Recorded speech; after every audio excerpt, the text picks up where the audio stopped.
As for the last session of this European Resource Bank meeting, it's been interesting conversations, and sorry for being late, but the break was, again too short for all our networkers. Trump and Europe, either the beginning or the end of a beautiful friendship. We will see what will happen. As economists, we cannot predict the future, and we were stupid if we were as arrogant to pretend to do so. So as humble individuals, I would like to present you the panel. We have Susanne Ydstedt from Sweden, from Malmö, here as an entrepreneur and a specialist, of course, on Europe. We have Josh Gilder from the United States. You all know Josh. He's been speaking at previous events with us. He's a businessman, as is Andrew Kovalcin, who has been speaking yesterday and has always been with us at the Roadshow and the ERB, and also a businessman and entrepreneur. So we will hear and start out with Andrew, having Susan as a second, and then Josh as a third. Thank you very much. Thank you very much, Barbara. So the title, Europe and Trump, the Beginning of a Beautiful Friendship. Anyone that tells you that they know what Trump is doing or about is lying, I've been in Washington now for 15 years, and I've never seen it like this. I think that the time is marked really different than any other time in recent history. It can be categorized by the technological, cultural, and political disruptions. We're witnessing this huge wave of populism and economic nationalism that I've never seen before. I mean, it's something that he's surrounded himself with advisors that are believing in this economic nationalism. That it's really removing the U.S. from any type of globalism. So I think in order to properly assess the friendship of Trump and Europe, we have to examine the dynamics of how we got here in terms of the electorate and in terms of the man himself. If you look at the electorate, it was really people that were disenfranchised. Look at the voter in Appalachia, the Rust Belt, Florida, and he capitalized on this. It was surprising to me that Trump won the election based on that voter and on trade, I really think so. Not on religion, where I've seen other right of center and conservative presidential candidates win. I thought he would need to go there, and he didn't go there at all. So, when we look at trade, these disenfranchised voters were upset. They were upset about things like NAFTA that was created by the Clinton presidency. And when I was on the ground, boots on the ground in North Carolina, I felt that. And it was a strange type of feeling that I hadn't seen before. And really, the increased polarization of these two parties, based on the lack of capacity building and compromise, coupled with this widespread public distrust of DC lawmakers, really attributed to the rise of Trump. And it wasn't necessarily that the voter liked Trump. I think that they were just more upset with really the status quo, and that's what Hillary represented. So as we look to understand Trump, I think that you have to look at his values and appreciate that he's a businessman more than a politician. I mean, he's not a politician. You have to look at his circles on who he considers to be his advisors. You have three different ones in the White House. You have his family, the establishment, and then these outsiders that include Bannon. Something that's interesting to me is Trump is still doing rallies. I just saw recently, instead of the White House Correspondents' Dinner, he's going to have a rally in Pennsylvania. This is the strangest thing to me. He's not playing the typical game that politicians play. So,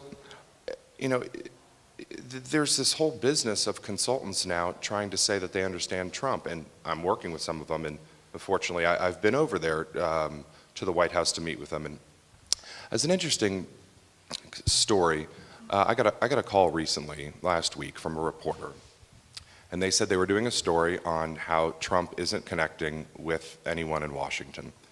And I said, I'm sorry, this was Politico, White House correspondent. I said, this isn't the case for me. I just came over from the White House. I met with their external affairs office, called the Office of Public Liaison, and they offered to do anything they could to try to help me. And she said, well, that's not the story I'm writing. I said, so then she tried to pitch me with these lines. Don't you think that you know, they don't understand Washington. Don't you think that they're turning their backs on business? I said, that's absolutely not what's happening here. She's like, well, I don't know. That's the story I'm writing. I'm going to try to find someone to like approve it, which was crazy to me. Like, the press still don't get Trump. So, and if you look to understand Trump, I mean, I think that a good person to look to is Sean Spicer, because he actually has the president's ear, and he has to translate that to the press every day. And those press conferences are getting to be a little bit more of a TV show than anything else. I think that they're quite amusing. But if you look to understand Trump, I think you can look at some of the quotes from The Art of the Deal. And just to quote a few pieces there, part of making a deal is denigrating your competition, which we've seen him do multiple times. And on his back and forth on attitude to policy, I mean, he says, I never get too attached to one deal or one approach. For starters, I keep a lot of balls in the air because most deals fall out, no matter how promising they seem at first. And we've seen him go back and forth, even on trade. So he campaigned as kind of this anti-globalist approach, but he still wants to reinvigorate manufacturing jobs in the U.S. and reindustrialize. I mean, we've seen him implement these new protectionist trade policies, the border adjustment tax. He's looking to renegotiate and abandon even current and past multilateral agreements, like re-examining NAFTA and killing TPP. But then he creates this check and balance, which you've seen him do multiple times inside the administration. He creates this National Trade Council to oversee U.S. international trade negotiations and strategy, which has an automatic rub with the U.S. Trade Representative. So I mean, we're even seeing conflicts between the administration and Capitol Hill. I mean, the NTC, the National Trade Council, has stated that TTIP as well as TPP is a disaster, but Paul Ryan recently said that the United States will continue to work closely with our EU friends and chart a path forward on TTIP negotiations. So I think that there are kind of conflicts on where he is on trade. I think that we'll see a greater emphasis on bilateral trade. He's pivoted from this outright anti-trade deal position to thinking more about bilateral deals, potentially with Japan, EU, the Great Britain. So we're seeing a lot of increased enforcement on trade agreements, and I think that's somewhere we'll continue to see Trump go. If we think about it in terms of national security, I have another quote from The Art of the Deal that I think was appropriate. It says, "The final key to the way I promote is bravado. I play to people's fantasies. People may not always think big themselves, but they can still get very excited by those that do. That's why a little hyperbole never hurts. People want to believe in something that is the biggest and the greatest and the most spectacular. I call it truthful hyperbole. It's an innocent form of exaggeration and a very effective form of promotion." I mean, this is totally Trump. On a positive note, I mean, Trump has tapped Nikki Haley to be the UN ambassador. So I think a step forward is for Trump to promote a mutual agreement and cooperation with the EU. And we can all be allies against the terrorism, radicalization, and the suppression of an over-encroaching Russia. Another way that I think that we could stand to benefit mutually is immigration. So Trump has created this hard line on immigration, which I think could set a model for other countries and give Europe a little bit of cover as they look to reform their immigration policies. Everything with Trump is a mixed bag, so I don't really know if, you know, that President Trump leaves the EU with any air of predictability. I mean, no one knows which way he'll lean, but some people think that his negotiation is, his unpredictability is a negotiation tool. So I think that, you know, in conclusion, I hope that the U.S. Continues a long-standing relationship with Europe. I just hope that Mr. Trump can deliver the goods that are mutually beneficial. So those are some opening remarks and some thoughts, but. Thanks.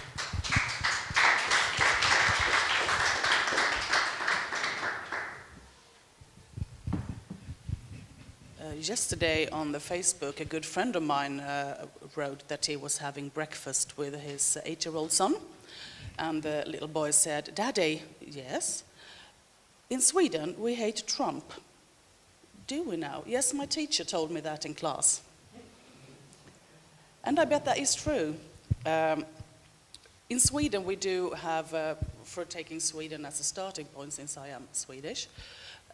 We are not lucky in the dating area right now. We do have Trump in the US, who's not interested in us at all. And Britain is leaving the EU, which actually makes us a bit heartbroken. I do understand the Brits, but as a Swede, we are a bit heartbroken.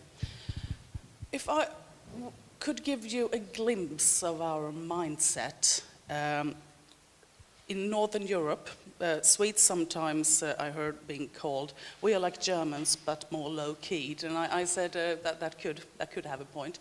We do like order. We do like standing in queues. We do like having rules that we can follow, very explicit rules. And then we're safe, and then we're happy. And we do have an unhealthy, I would say, interest in the US politics. It is important for us, of course, but not that important. Busloads with people are going to the different conventions, to the election parties, and to follow rallies. And it doesn't really affect us that much, but we do really like the game of it, and what can I say? It's a big impact on the world, and we follow it like it was the best TV series, honestly. During the election campaigning this time in the US, there was like headlines, Hillary Clinton is speaking in Pennsylvania. Honestly, how much does that affect us? And Hillary, of course, was the favorite in Sweden, as we are socialists, merely. Sometimes we do actually, sort of, we as a country do accept the Republican candidates. However, we always lean to the Democrats. But this made us confused with Donald Trump. I was myself at the Republican convention when Mitt Romney was elected. Nice enough guy, we liked him. But we all said, the Swedish delegation said, it will be so interesting next time with all these great candidates. We did see some lovely speeches. We did watch Marco Rubio, we were impressed. We did watch Rand Paul, impressed. I can't even mention Condoleezza Rice's speech. We somehow knew she probably wouldn't be a candidate, but one can hope, and so on. And we ended up with Donald Trump.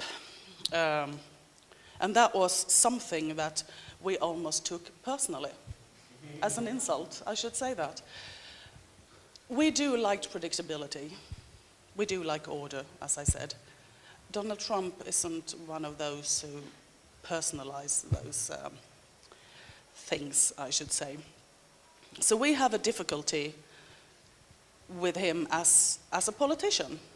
Not always policy, but as a person, as a figure. I should say sad, I won't. We have also decreased our interest in the US politics. We don't have that many headlines anymore, not that many documentaries about it as we used to have, and we have a bit of Trump fatigue because we can't really keep up. We don't know, we can't keep up with what his policies, what he wants, what he's doing. And he feels like, I don't know if this you agree with this, but he feels like he's not that interested in Europe at all. We had the TTIP, or we call it TTIP, we call it TTIP, TTIP, yeah. And that didn't go that well. And so we feel it used to be sort of a love affair, but we were the most active ones, and now we are the only ones, in a way. And that is, I should say, for Northern Europe. I don't know if the Germans and the Brits agree with me there. However, I want to say, as the theme is it beginning or an end of a beautiful friendship, some positive things I think we could see in the Trump administrations. One has to always find something positive in everything. And I have a few thoughts there. He is interested, I think, in cutting red tape for business, that you mentioned that, which is really good, and taxes, and that could also affect us in our business relationships. And perhaps one day he realized, as he is quite quick in his turns, he perhaps one day feels like, all right, there could be like positive things with doing business or doing deals or politics together with Europe, and that can suddenly something good comes out of it. One never knows, but I think that could happen. And from European point of view, to step down from Sweden and go to Europe, there is a children's book, and I'm not sure if the title is translated correctly. We talked about that last night. The Emperor's New Clothes. Do you know which one I mean? He is the little boy saying to the European Union, with all their cliches, their pretty words, their plans about centralizing and having all these common taxes and whatever, he is the little boy saying, my God, he's naked. And we have to sort of take that to us. I can't find the expression there, but we have to consider that. That makes us think about, he does have a point. Perhaps we have been letting them talk about all these plans and European Union's all cliches. And no one has said anything, because either we don't care or we don't are affected of it. But he could be the one saying, my goodness, we have to do something about this. And that could be really, really good for us Europeans. We have to sort of sort that out after a while. Or maybe not. We don't know with Mr. Trump, do we? A negative thing, as I see with the Trump administration, is that our populist parties are very inspired by him. And those populists are, often they're called right-wing. They are not. They are like social democrats with a racist agenda very often.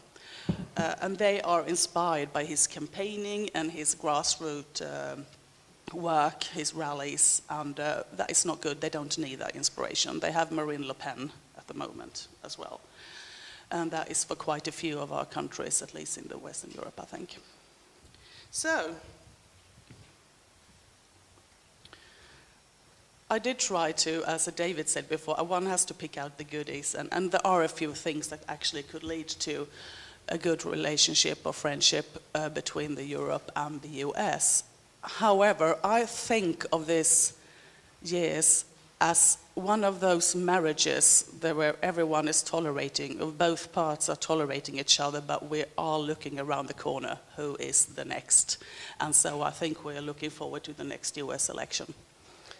So that is my spontaneous thought about the relationship. I'm happy to answer any more about the European visit. I'll just answer this.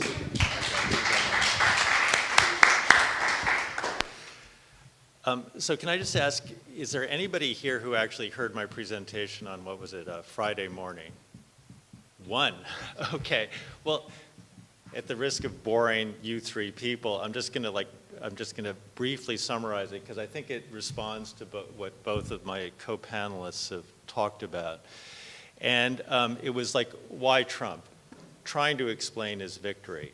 And I started by pointing out that it really was not a Republican victory, that Donald Trump was really an insurgency, or almost in a sense a hostile takeover of that used the Republican Party as its vehicle.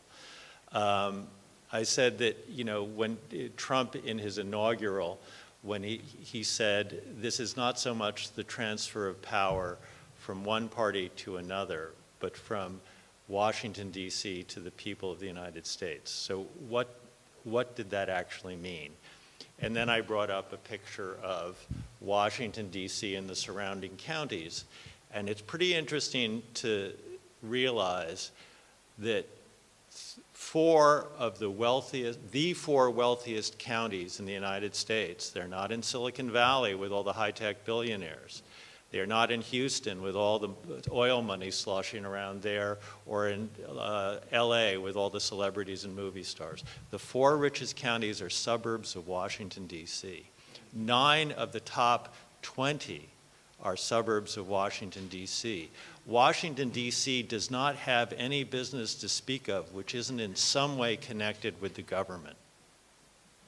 All of this money, and I pointed out, you know, and because this has happened to me, I've been in a traffic jam. There's more and more traffic because Washington, D.C. is booming, right? The rest of the country is flat on its back, has been for the last 8 years with 2% economic growth.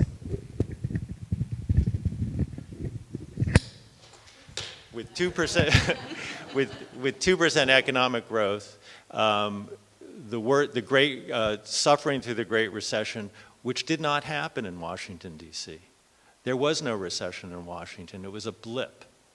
And you can find yourself in traffic there and be surrounded by Tesla automobiles, which with a starting price of $100,000, subsidized by middle-class taxpayers to the tune of $7,000 a vehicle.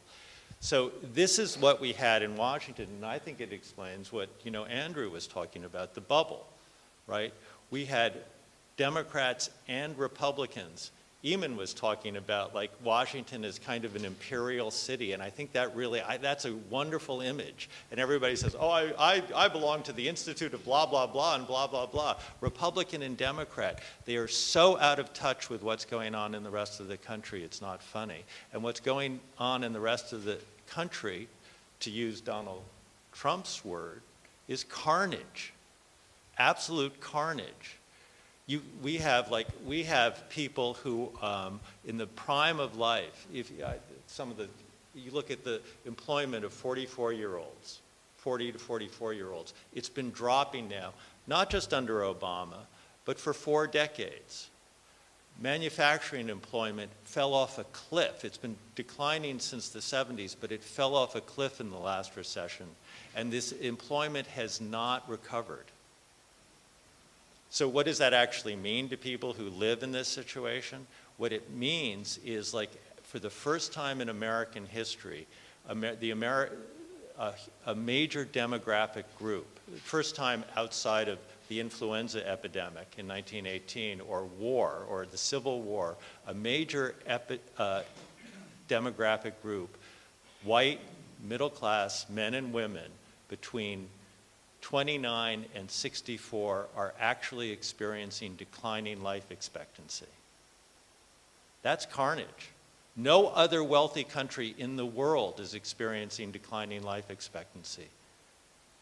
Only America has a rising death rate. Blacks aren't experiencing it, Hispanics aren't. They started at a higher level, but they're dropping. And these are all the people who are unemployed and permanently unemployed in the prime of life. And everybody in Washington, D.C., including, I'm afraid, a lot of libertarians were saying, well, on net, it's all been good for us. On net, globalization has been good for us. On net, that's true. And I was in the Reagan administration. We pushed globalization. We pushed this global regime, which I think on net has been good. And it's lifted on Friday, it was, I forget who, but it was talking about, lifting billions out of extreme poverty, and it has. It is a good thing. But in the meantime, there are whole segments of the American population who are suffering. And this decline in life expectancy is attributed to higher rates of suicide, higher rates of alcohol and drug abuse. They call them despair deaths. So what you've got is a complete cultural, economic, social collapse. And nobody was speaking to this. None of the other Republican candidates were speaking to it. Nobody in Washington was speaking to it because we exist in a bubble. We don't interact with those people. But Trump, weirdly, and Eamon and I were talking about this, weirdly, here's this wealthy guy. He was born wealthy and got wealthier. But somehow he connects with the middle class in the way that none of these people, many of whom were actually from the middle class, ever did. I mean, if you look at his taste, and if you look at like Trump Towers, it's the taste of somebody who was born without money, who suddenly came into a lot of money, and he plates everything in gold and has gold curtains. And it's not my taste, but it is kind of, it's like what Tom Wolfe, used to write about. It's like when the middle class got money, the elite, it horrified the elites because they just, they would make mailboxes with chain, I don't know, just everything was gaudy, right? It was tasteless. But that's what the people wanted. And I honestly don't see it with the kind of despair that other people do. I think it's been a hugely positive development. Now, I agree absolutely with Andrew that anybody who says they know where it's going to end up is talking through their hat. But so that was not what I planned to talk about. I wanted to talk about to give like a little bit of a window on how Trump works. And again, Andrew's absolutely right. You got to go back to the art of the deal to understand what, what he is. And I'm just going to go through this quick because I've spent too much money on this. But, I mean, I think he represents disruptive change. And the question is it disruptive change for the better, or is it just simply disruptive, right? So I thought I'd taken the example of his statements on NATO, right? So in the campaign, in terms of U.S.-European relations, okay? So in the campaign, Donald Trump says NATO is obsolete. And immediately we have hundreds of headlines, right, about how Trump is going to withdraw from NATO. NATO is over. The alliances, this is catastrophe. The Russians are going to take over Europe. Trump is in the pocket of Russia. It's all terrible. Actually, Trump never said that. He never said he was going to withdraw. He said, he made it very clear. He explicitly said that he did not want to withdraw from NATO. And he acknowledged that Russia was a real and significant threat. He was just criticizing the European countries for not paying their fair share, and for the fact that NATO, the obsolete statement came from the fact that NATO was not focused on terrorism, which he felt it ought to be. So in terms of paying their fair share, here's a graph of U.S. and NATO member country payments as a share of their GDP. I think he's got a point. Yeah. Does anybody know? I'm a Mac person. I don't know how to do that. Slideshow.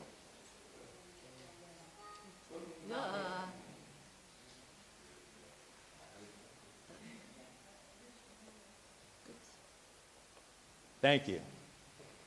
It's still a little bit hard to see.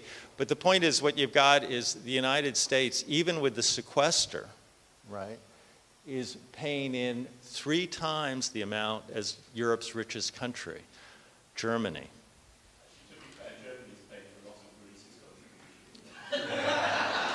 That's fair.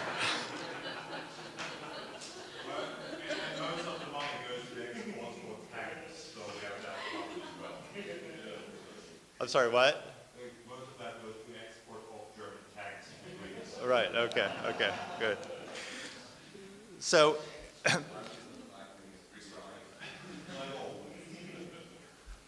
so I've been around for a while, and I know that this has just been going on for decades. The United States complains and complains, and Europe ignores us on the assumption, correct so far, that the U.S. will never really do anything until now.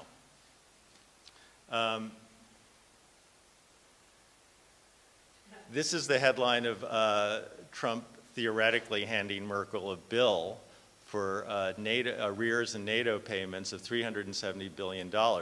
Both Merkel and the White House insist that that never happened. But if you look at the body language of the two leaders after their summit meeting, they were clearly unhappy with each other, and it probably had what we call, what diplomats call candid and frank discussions. And immediately after Merkel leaves, Trump tweets out a really nasty broadside about how she's not paying her fair share. To say the least, that's not getting ahead of myself. That's not how diplomacy is normally conducted. The question is it effective? I also want to say is, this is not a new problem. So 30 years ago, Irving Kristol recommended that the United States leave NATO. This is a quote from a New York Times article he wrote at the time. If we have learned anything from the NATO experience of the last 30 years, it is the rediscovery of an old truth. Dependency corrupts, and absolute dependency corrupts absolutely. A reconstructed NATO could reverse that process, but it would have to be an all-European NATO with the United States as an ally, not as a member. This was in 1983, at the height of the Cold War. What was going on there was that the Soviets had just moved their intermediate range nuclear forces, INFs, the SS-20s, into Western Russia. These were MIRVed, meaning they had multiple warheads, they could hit 3 cities at a time, and they could, nuclear missiles, highly accurate, a major advance over anything they had before. It was a threat that the European, and they were aimed at every major European city and would have decimated them all. The Europeans had no counter missiles, they had no defense, of course. What we in the Reagan administration spent the first, probably the most important and time-consuming in terms of foreign policy, thing that we did in the first 4 years was trying to convince Europe to install their own INF forces in response, the Pershing II, American-made Pershing II missiles. Of course, this was the last thing the Soviets wanted, not coincidentally, a whole raft of peace movements sprang up spontaneously, funded and directed by the KGB in European cities, calling not for the removal of the Soviet missiles, but for keeping the American missiles out of Europe. Europe was just completely paralyzed at the time. Crystal's view was that only by withdrawing from NATO would we force the Europeans to ever sort of grow up and take responsibility for their own defense. In the end, we did prevail, and that was, we did prevail. There were some, I think, really heroic leaders, Margaret Thatcher, Helmut Kohl in Germany, which insisted on it despite the political cost. And that became actually one of Reagan's greatest achievements. It was the zero option, the first time that nuclear forces had ever decreased in number and actually had eliminated that whole class of missile. But anyway, back to Trump, the point, he made it very clear that he didn't want to withdraw from NATO. He then sent Vice President Pence, he sent Secretary of Defense Mattis and Secretary of State Tillerson all to NATO headquarters to say the same thing, we were not withdrawing. Somehow that didn't get through to the press, who have their narrative and are going to report it no matter what the facts. But my point is that maybe we need tough talk to convince the Europeans that they need to take responsibility for their own defense, because the present path is not sustainable. And that gets to what Andrew has brought up, another quote from The Art of the Deal from 1987. My style of deal making is quite simple and straightforward. This is Donald Trump, of course. I aim very high, and then I just keep pushing and pushing and pushing to get what I'm after. Sometimes I settle for less than I sought, but in most cases I still end up with what I want. So, I think it's, the question is if this will work. I think that's still an open question. Merkel has promised now that she will increase NATO spending to 2% by 2024, in other words, in 8 years, which will at that point be about half of the U.S. Commitment. But, if you look at the larger picture, the question is, unless Europe begins to actually pay for its own defense, will it ever develop the political will and inner fortitude to deal with the issues that are coming up, that they have to deal with?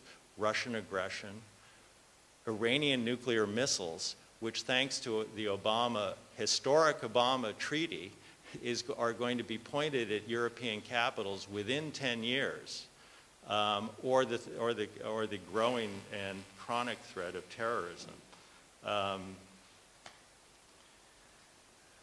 My hope is that Trump's disruptive diplomacy, aggressive form of deal-making may actually, as Irving Kristol called it, shock treatment back 30 years ago, but may actually shock the Europeans into taking more responsibility for their defense, and that's only what's going to enable I think, a healthy relationship and a ongoing positive relationship between the United States and Europe going forward. So thanks.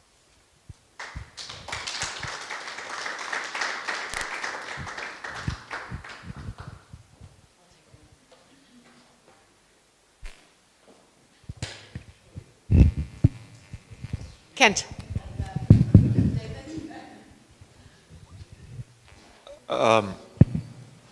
There's so much here, so thank you. There's a lot of material. I want to pick up on a word that Andrew used and a point that Susan made. Andrew used the term polarization. And we know that means it has two definitions. So in one sense, it's go to your polls, right? Red team here, blue team there. In another definition, we know polarization with magnets, right? It lines up, a polarized piece of metal lines up the atoms so that the poles of each atom are in alignment. And it seems to me we clearly have the first type of polarization in America, right? That's the echo chambers. That's the people that are in their bubbles. We don't have the latter type, where everyone is lined up behind a common campaign or a leader or a set of ideas, and even the Trump coalition, if there is such a thing, is not aligned. Which leads me to your point about the Swedish experience, where you said, we like order and predictability. And it's disconcerting and unsettling to deal with a man who is anything but orderly or predictable.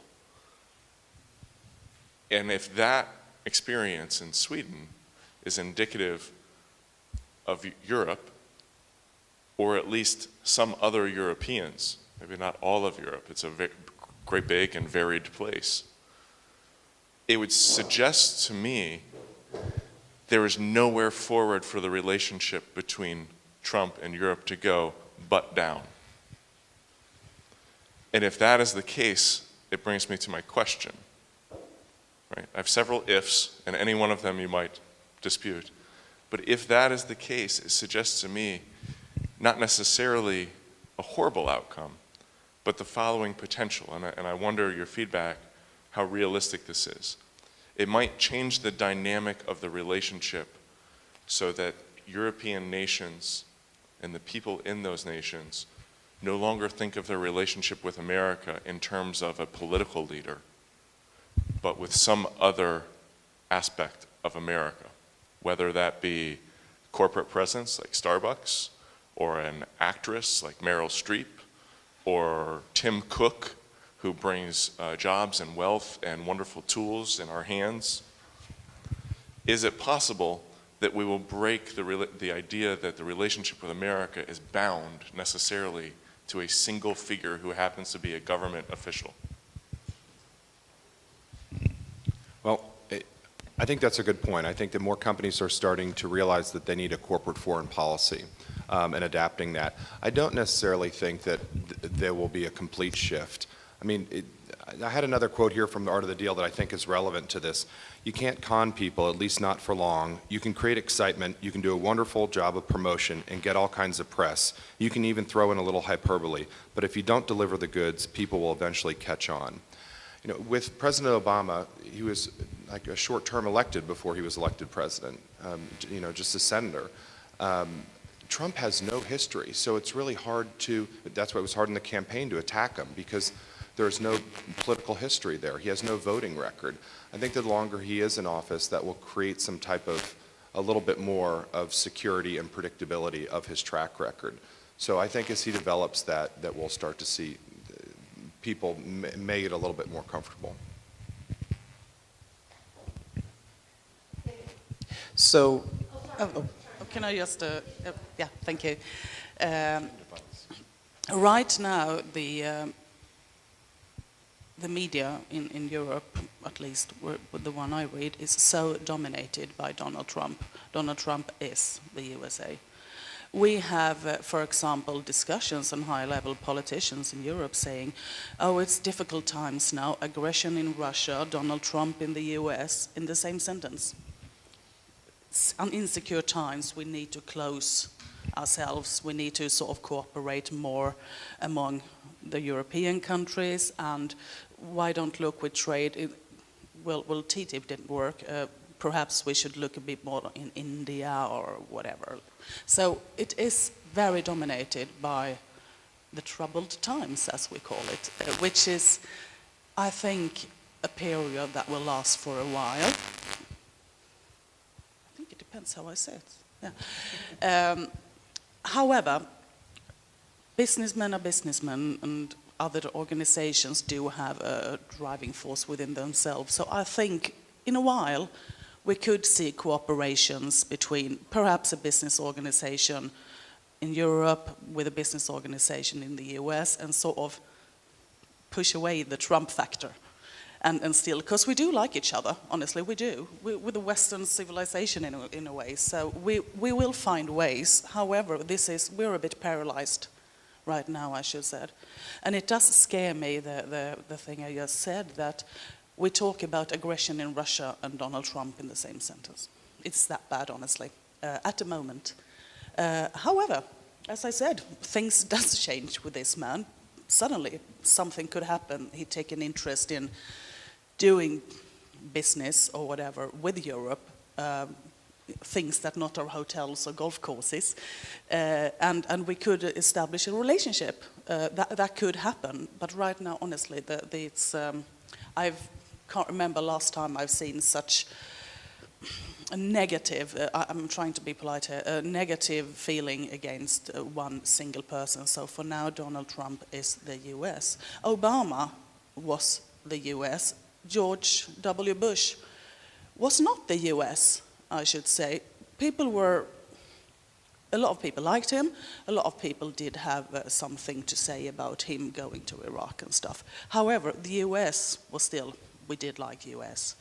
But Donald Trump was the president of the US. He wasn't the US. So that changes.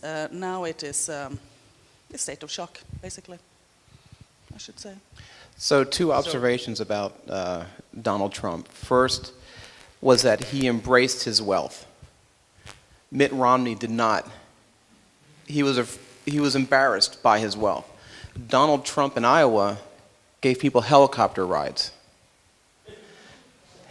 Mitt Romney, there was an elevator in his house to move his car from one level to another, and he was embarrassed by that. But Donald Trump embraced that as just this wonderful thing. So I think it's this, interesting to see the change in dynamic, and people in Appalachia and in Michigan that were barely getting by accepted him for who he was. He said he's a billionaire. We don't know how much money he really has, so he actually may not be a billionaire. But the other observation is the arrogance of the left when it comes to these elections. And I'm going to draw a comparison between Brexit and our election in the United States. Kind of a different perspective. I was watching the election returns or referendum returns in last June 23rd, on the BBC. And the commentator said, we're going to the Remain headquarters and talk to the people who are having a party. There's balloons, there's music, and everyone was really excited. The Remain people were convinced that they were going to win. Now, we were going to go to the Leave campaign, but they're not having a party. They're out working. They're still, doing whatever they were doing. And then in November, in the US, and we know what happened with Brexit, obviously. Then in November, we had Donald Trump, who was doing campaign rallies at 1 o'clock in the morning and getting 10,000 people to come out to a campaign rally in Michigan at 1 o'clock in the morning. And you had Hillary Clinton, who was having campaign rallies with Jay-Z and Beyonce. And the left didn't think they would ever lose this election. There were even reports of Hillary campaign staffers popping champagne on the plane at 5 o'clock in the afternoon. Polls don't close until 7 or 8 p.m., and her campaign staffers were celebrating with champagne at 5 p.m. So on both sides, you saw the arrogance of the left thinking, there's no possible way that we can lose. And yet, they lost both. So I think it goes to the ideas, but also the hard work that was put in by the Brexit people. And as much as we may not like Donald Trump, he worked his butt off. I mean, he had 5 or 6 campaign rallies a day. And the guy's, 72, 73 years old, so he worked his ass off. And you got to give him credit for that. Yeah, those are very good points. I just like to respond to the other thing. I actually am old enough that I can remember a man who was hated as much in Europe as Donald Trump is now, and that was Ronald Reagan. I mean, we just have these like incredibly short memories. Ronald Reagan is now considered a hero because he. Yeah, well, interesting. Okay, good point. But but at the time, at the time that I was referring to in the 1980s, Ronald Reagan was going to instigate. Ronald Reagan was a monster, he was a warmonger who was going to instigate a nuclear Armageddon and reduce Europe to ash. He was hated, absolutely hated by the elites of Europe. And they would talk about him in the same breath as the Soviets, but the Soviets were like responsible and peace-loving, seriously, compared to Ronald Reagan. So when people talk about how Europe or the European elites or the European media or the US media feel about something, as you say, one thing that Brexit and this election and the election of Ronald Reagan have demonstrated is how out of touch they are. And I also have, and I tend to be, I'm optimistic about this, okay? So if you look at the effect that Ronald Reagan had in terms of the economic liberalization of the world, including Europe, was a response to America cutting taxes, cutting the increase in regulation to the economic regulation in the United States and turning the United States from an economic basket case to a powerhouse. The beginning of the digital revolution, which was being strangled in its crib in the 1970s until Ronald Reagan came in, and that basically produced the greatest period of economic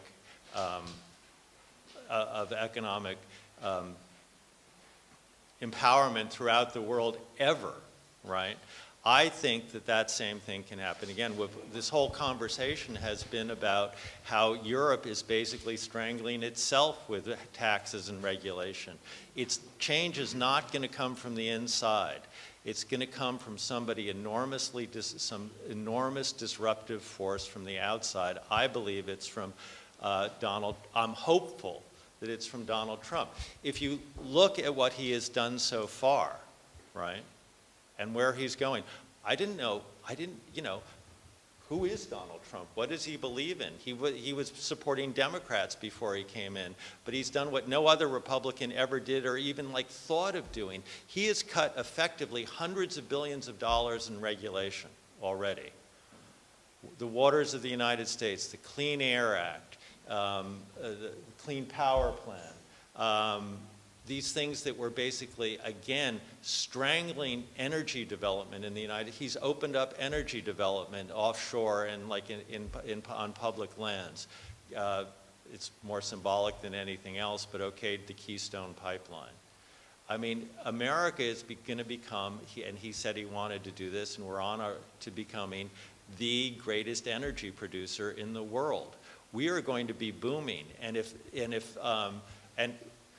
next, if we can get our act together, and it's a big if, and if he can get his act together, a tax cut that is rivals Ronald Reagan's tax cut, with actual deregulation. Dodd-Frank is on the chopping block. All of these things, financial deregulation. We're talking about the greatest sort of blow for economic liberalism in the United States that we have ever seen. It actually, if he's successful, if he does what he's said he would do, and so far he's been putting people in place who will do that, who are like Scott Pruitt at EPA, and EPA is our worst offender in terms of regulation, in terms of job-killing regulation. They're doing it. So I'm very hopeful about this. But as Andrew's right. It's to some extent we don't know. And I think one of the big problems is that he doesn't have the personnel. And he doesn't have the experience and he doesn't have the track record. When Ronald Reagan came in, there was like 30, 40 years of anti-communist thinking, sort of intellectual development about how to deal with the Soviet Union, how to deal with these issues. Donald Trump is to some extent, and his people are kind of making it up as they go along. And he doesn't really have, the people in place in the White House. He certainly doesn't have them, and I don't think we even have deputy secretaries appointed throughout most of the administration. So he just doesn't have people who can institute his policies yet. He needs to get his act together in that respect. But in terms of the direction we're going, I'm very optimistic about it. I totally agree with the positive note on the thing you said. I had one of my hopes for the future that, for example, cutting red tape and regulation reforms could spill over to Europe as well. I'm in this panel to represent Europe, which is sort of weird. It's diverse. It's not what I personally think always, but that is a hope I have. And to pick up on what you say, David, I do wonder, if I should try to seat myself in an American chair for a while, I think it's fascinating what happened with the election of Donald Trump. I did read the book Hillbilly Elegy, which is quite well known even in this part of the world. And that was a bit of a revelation. It is interesting, and we are seeing the same. For example, I wouldn't compare them that much, but our populist party in Sweden is the second largest in the polls now, which has never ever happened before. So we do need to understand what's happening among people, what they are feeling, how they are reacting to what they think as elites and everything. And we have so much to learn of what happened with the Donald Trump. But I am quite hopeful that something good is coming out of this. However, we are a bit stunned because we don't know what to expect, and we don't like that.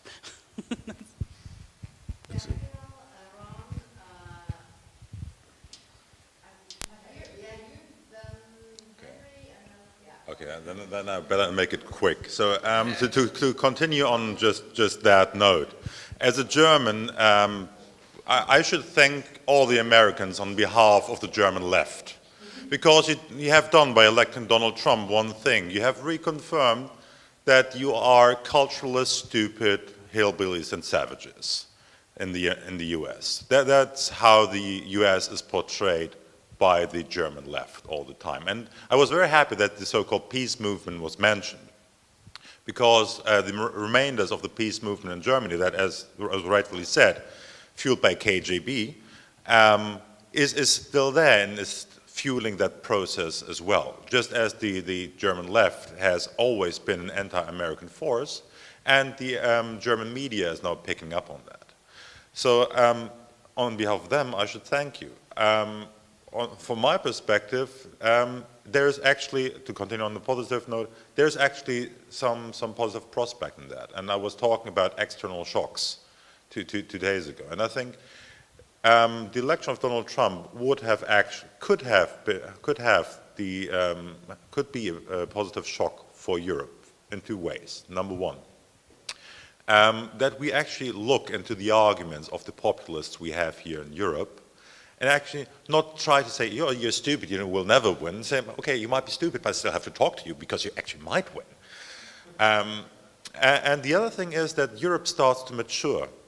Europe has so overly reliant on the United States in terms of defense and in terms of economy. And finally start looking at itself, at regulations of economic collaboration within Europe, and try to find out good ways, liberal ways, working ways, to shape the economy, to shape our framework we're working in. One thing I'm worried about, though, is military.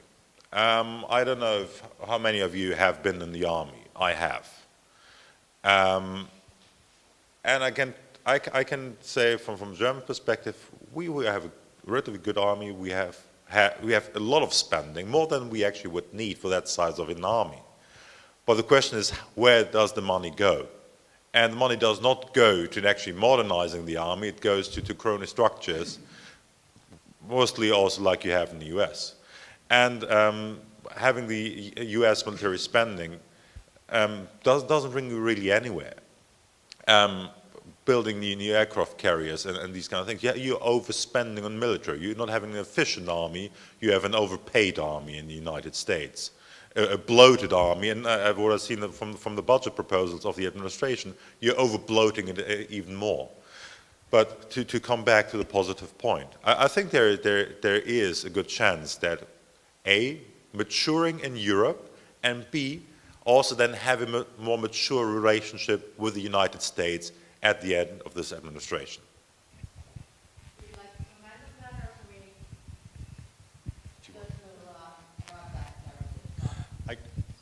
we I would disagree with you about military spending. I do remember that when Germany was sending troops to Afghanistan, they had the troops, but for a really minor commitment there, but they didn't have any transport planes. But just two things. Number one, there is enough spending. We're just waiting still for the airplanes we bought 10 years ago, and we already paid for. And the second thing is no, it's AM400. Average AM400. You want some F-35s? That's not a transport plane for France. Well, you can have them, no matter what the thing. So, and the second thing is, we have the parliament, which doesn't allow a lot of things to go out of Germany in terms of military equipment and personnel. There was a comment about Trump emboldening extreme parties across Europe, so I just want to pick up on that because there's a similar thing happening in Australia. I worry about the terminology. I don't like the terms left and right in general, but these parties get called, let me do this. These parties get called extreme right a lot, and as someone who's broadly right, that worries me because there's lots of things that they believe in that I don't, and when they come to power and they inevitably make mistakes, that'll get seen as the problem of economic liberals and capitalism, and there will be a swing back the other way. So that's something I worry about, and I wonder if there's things that are happening in Europe to distance just, sensible free market people from people who in the media get called extreme right.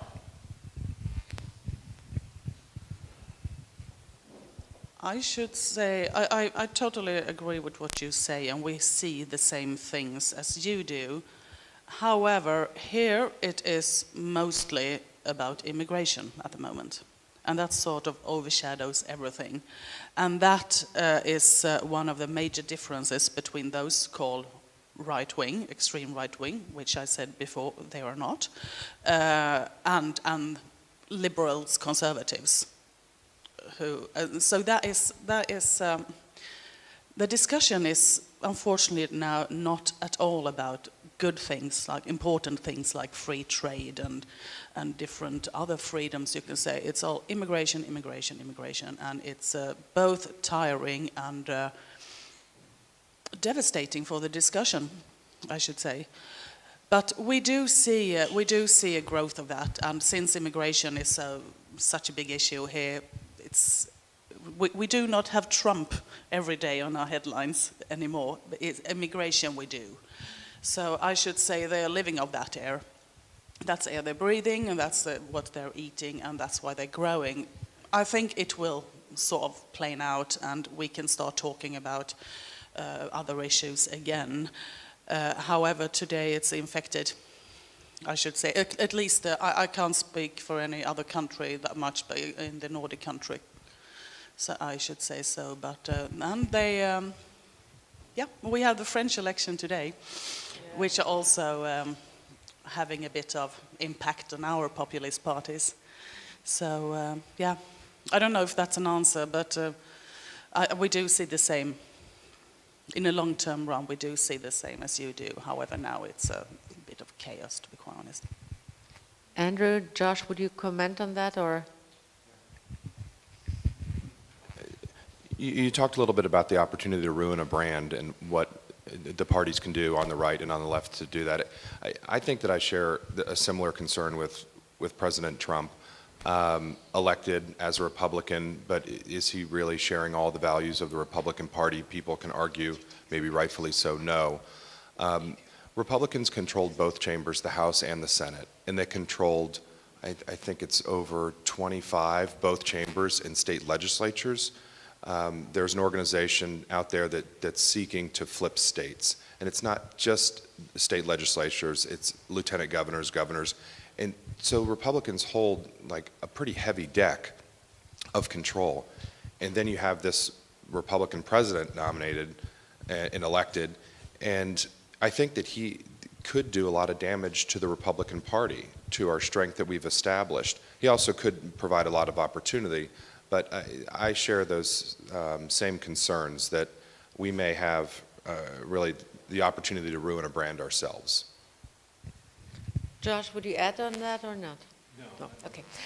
I have Dia, I have Richard, I have Enrique, then I have Iman, and then I have Anders.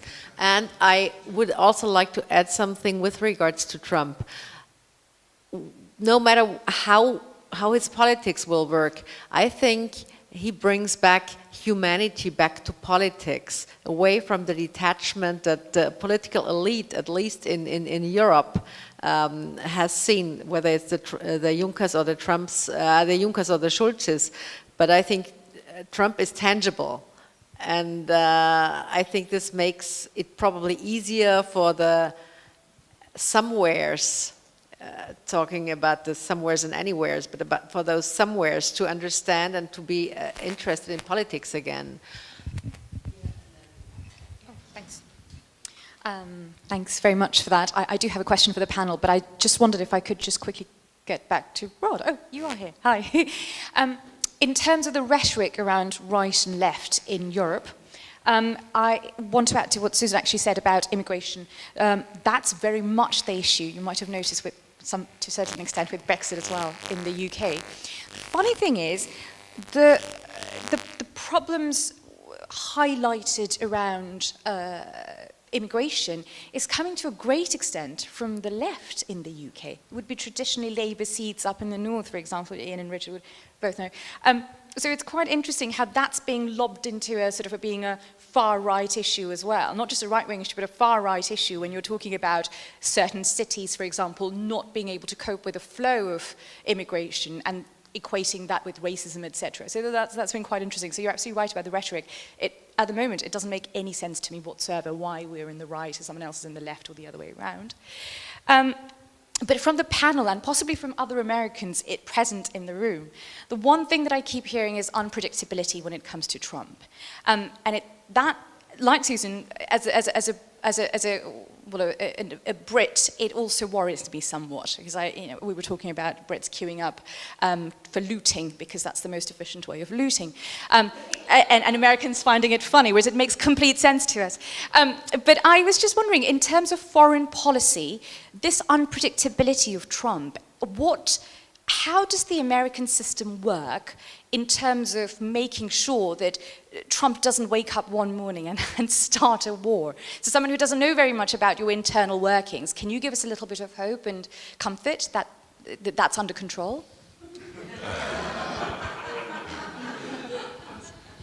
A quick thought on that. Senator McCain, John McCain, was recently complimented the Trump administration, as much as he hates them, as having the strongest national security team that he's ever seen in the White House. So that gives me a little bit of hope that we know what we're doing when it comes to foreign policy and international engagement.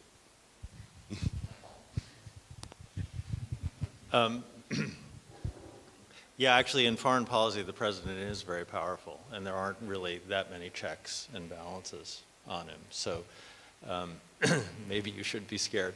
But I actually think, what Andrew says is true, and I think that's that actually is typical of the way Trump has gone about these things. He will say these seemingly radical things, or they'll be potentially misinterpreted. I want to abolish EPA. And then he appoints Scott Pruitt, who is one of the he's certainly a conservative. He certainly wants to cut regulation. He wants to make EPA conform to law and the Constitution. But he doesn't want to wipe out all the protections of our environment and human health at all, and he's not going to do it. And he's not going to eliminate EPA either. So you often have, and I mean, I think the difference is, yes, Trump is unpredictable in some ways and disruptive, although I think he's a lot more predictable if you actually understand what he said, if you actually look at what he actually says. He's actually, more than I think maybe any other president I've ever seen, gets into office and starts to do it. He's actually following through on all of the promises he made in the campaign. That's almost done, and he's doing it at an incredibly rapid rate. I think that's almost unheard of. And in terms of the danger, in terms of foreign policy, the Europeans loved Barack Obama. And Barack Obama lifted the sanctions on Iran, basically gave them 10 years where they can secretly continue their nuclear program, and then burst free in 10 years. And you're going to have nuclear missiles pointed from Iraq at all of the cities of Europe and from Iran, and Iran is going to be telling you what to do, and you'll have no defense, no way of responding to that. And that was a gift given to you by Barack Obama, whom you all loved and was not unpredictable, was very predictable, and everybody felt very comfortable with. And who is responding to that in any kind of positive, in any kind of significant way? Donald Trump.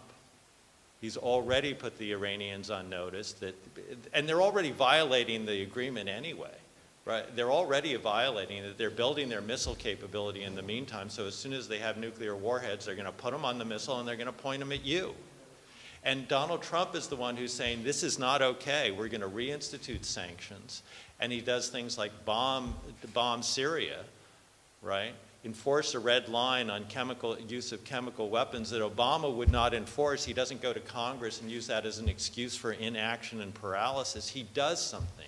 And he does it while he's sitting at dinner with President Xi of China, sending a very dramatic message to China that they better get their act together in terms of North Korea as well. Another issue which everybody felt comfortable with Bush and Obama, but they kept kicking the can down the road.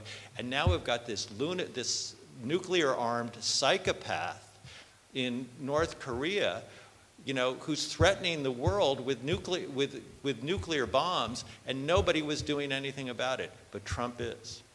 So, yes, he's unpredictable, but I think he's a grown-up who's dealing with the realities of the world situation in a way that none of these others were. So, that's my take on it.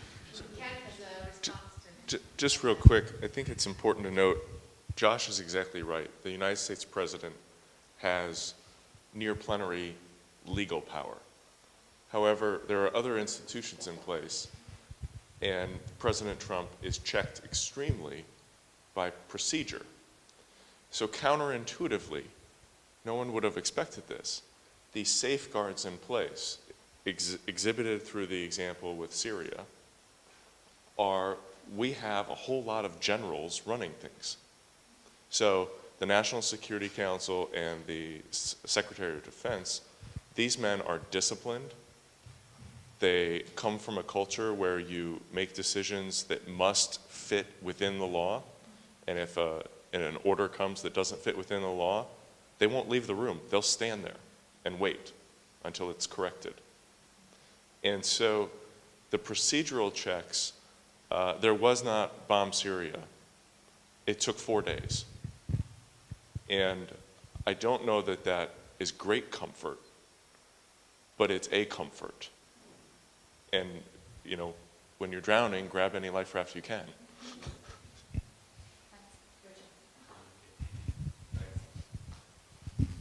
Actually, I thought the answer to how do you stop him, the US president going rogue, is what do you think all those heavily armed CIA guys around him before?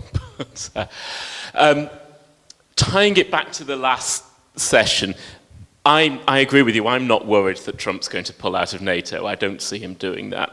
But there are several other multinational organizations that the USA is a member of and a big funder of. The UN, the OECD, we talked a lot about in the last session and the problems that they're doing. And one thing I hope, and do you think this will happen, will Trump actually use America's muscle, America's role, and America's funding of these organizations to pull them round and get them back to more of a pro-business, pro-growth approach, rather than this very sort of European-centered protectionist view that they've been drifting into? I would hope so, but I don't think anybody's really thought down that far. I mean, the one thing that I know that they're thinking of is pulling out of the UN Human Rights, is it a council or whatever it is, just because it's so egregious and it spends all of its time passing resolutions against Israel. But I don't think otherwise they've thought, I don't think that there's really anybody in place who's thought about it. I think that's where his instinct would be, and if he can ever staff up his administration and like put some good people in place. But then there are also countervailing, which some people may take heart in, but there are countervailing currents within the administration. You've got Gerald Kushner, his son-in-law, and his daughter, Ivanka Trump, who don't want to pull out of the Paris climate accords. And they seem to be in the ascendancy right now. Whether Trump will listen to them or not, I don't know. But so, it is a little bit unknowable. I have a comment about predictability and unpredictability. Whoever cherishes liberty should have nothing but discontempt for predictability.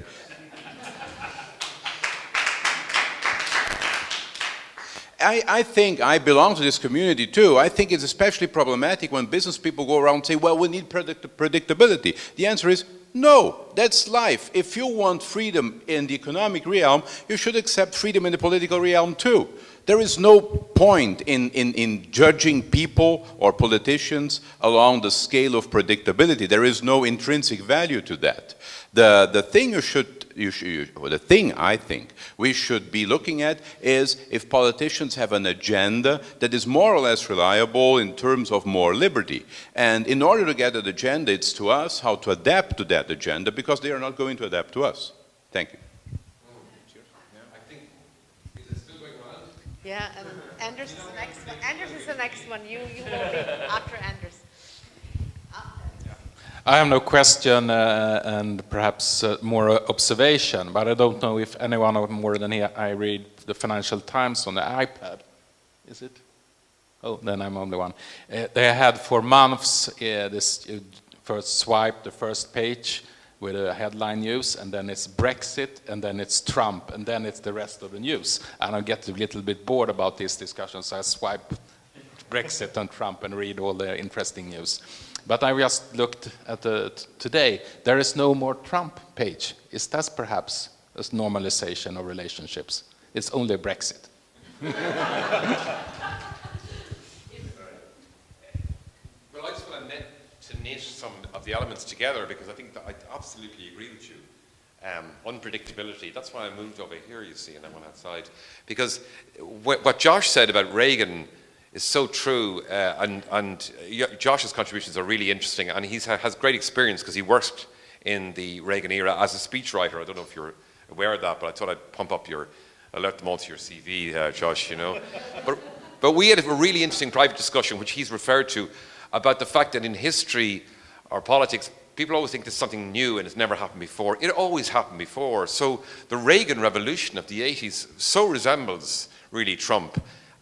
Equally, he was dismissed, as some people say, especially in Europe, but also in America. Do you remember he was a B-movie actor? He wouldn't work any more than 3 hours a day. He was dumb. He was appalling stuff. He went on to be one of the most amazing and influential presidents that we've seen in modern times. And not only did he win the Cold War by entering into an arms race or a Star Wars program that the Soviets, who were bankrupt and collapsing, couldn't compete with, but also the economic reforms. I just want to say, and it's an odd compliment to come from someone in Ireland, but Saint Maggie Thatcher was also in that equation.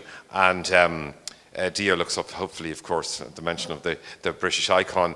But it's very important in politics and very fortuitous to have two people who are so like-minded. And in Britain, as Dia will contest, as you all know, it was even more appalling that it was the winter of discontent. The trade unions were just almost a state of revolt. The country was in bits in terms of taxes, economic deprivation, the trade unions. So disruption, yeah. If we welcome disruption in the free market and in thinking, then Trump is disruption. It changes the paradigm, as you say, the whole way of doing things. And yeah, I just wanted to knit those elements. The only thing I'd say, I'd make a call for the Americans to stay in Europe, NATO, the EU as a defense alliance. I'm very much against it not creating any European army. Once a European army, once they hear that in Dublin or Cork, we're out the door, we're gone, because we're neutral. Okay, we're having a free ride in NATO, but we participate with NATO. That's the defense shield, but America has to be at the center of it. Otherwise, Vladimir and a few other, and the Chinese will be rubbing their hands in satisfaction. So stay with us, whatever. I'll take it over to Kent. And maybe this is a good point to remind us that we can learn from history also, and not forgetting those great figures that we have seen change our world in a positive way. Eamon, I think the point that you both made about history in the 1980s is extremely important and valid, but maybe it was too high level. So yes, the President of the United States that in living memory that is as hated as Donald Trump was Ronald Reagan. But this is also the man that I remember the video reels, he went to Ireland, right? He sat in a pub. Yes. People loved him. Yeah. He went to, and as I understand the history, and I'm welcome to be corrected, he went to a cemetery in Germany where German soldiers of World War II, special forces, were buried.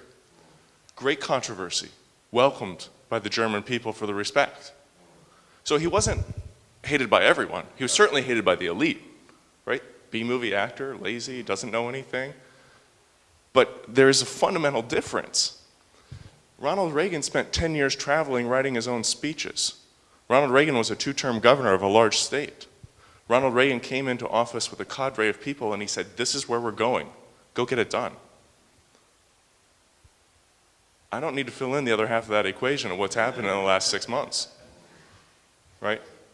Donald Trump is no Ronald Reagan.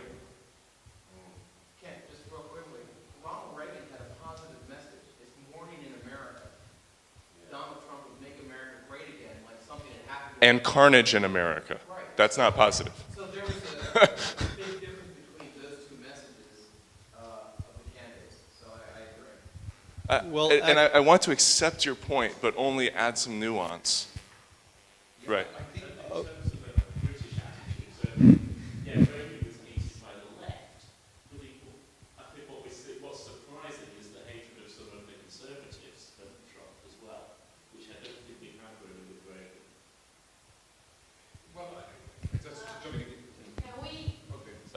I'm sorry, I ended us on a down note.